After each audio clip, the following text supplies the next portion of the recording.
Welcome back into Wake Up America. I'm Rob Finnerty. Former President Donald Trump arraigned in a Miami courtroom earlier this week. He was charged with 37 counts. He pled not guilty to all of them on Tuesday. By the way, they keep using these courtroom artists. Like, can we just get a camera guy in there and just take one picture? Look at that picture, by the way.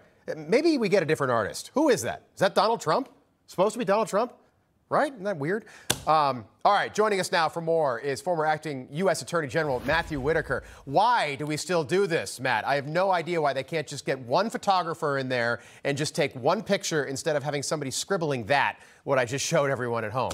Yeah, this is something that I feel very strongly about, that we need to get cameras in federal courtrooms, including the Supreme Court. Yeah. And, we, for some reason, the elitists in the federal judiciary think that somehow they're too good to have cameras. And, obviously it does not allow for accountability and, transparency. Yeah, and we just don't have any idea what it looks like in there, and here it is, 2023. Okay, so like I said, great to have you back on. I know the president is still assembling his legal team for this case, but how concerned are you that the best attorneys that are out there right now, people that really know the Espionage Act, might not have any interest in representing the former president because it can hurt their careers?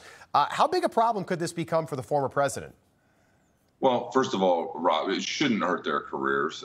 We should be in a place where, just like John Adams, when he represented, the British officer after, the Boston Massacre, that John Adams went on to be president of the United States. And so I think, we've reached a point now in this cancel culture where, way too many people and lawyers are afraid of, their cushy, silk stocking law firm positions, and their firms won't support controversial clients. And so, but usually conservatives or Republican clients, let's add. Yeah. So, I think he's going to find a good team.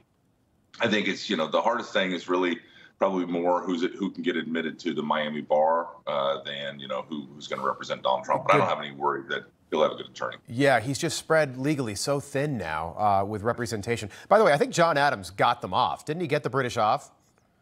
Did. Well, I mean, they were found not guilty, right. Which means that they were not proved guilty beyond a reasonable doubt. And that was a Boston jury back then. You know your history, Mr. Attorney General. Yeah, you're exactly right. Okay, so this is the question that everybody asks me. Would a judge, and this is Eileen Cannon, who's still presiding over this case, let's say Trump's found guilty, let's say the whole shebang. Would anybody really put a former president in jail for having paper that apparently I thought he was allowed to have because he had declassification powers? But would anybody really put Donald Trump in jail? Yeah, so that's a good point. I mean, obviously, there's a lot of twists and turns to this case, a lot of legal opinions, including the Presidential Records Act and interplay with the Espionage Act. But I don't know. I mean, the law is going. Judges usually follow the law, and if the law demands that, I mean, then she would have to sentence him to whatever's required. Now, it's very important. I hate it when they flash up how many years somebody's going to get, and they stack everything and say, oh, it's 400 years or whatever. I mean, right. The sentencing guidelines, while advisory, are going to kind of set a number of months, and it could be a much smaller number in the 3 to 5 years. Again, if convicted, and this is wild speculation, but a judge can downward depart. Judges have discretion in sentencing, and Donald Trump doesn't have any criminal history either. So I mean that would if we get to that point, I just don't expect some big number. But I don't know why we're sending what would then be a 78, 79, 80-year-old former president to federal prison. That seems insane to me. Yeah, and when he just turned 77 yesterday. If he's guilty on one count, that could be life in prison if somebody were to put him behind bars. Just quickly, about 15 seconds. 12 jurors. All right. All they've got to do is convince one juror that Trump was not wrong here. Could we see something like a hung jury in a case like this?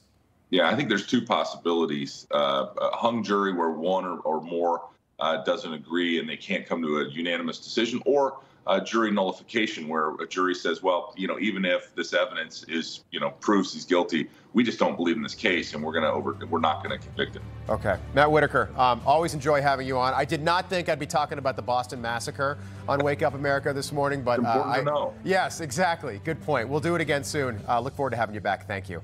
Lots more to go.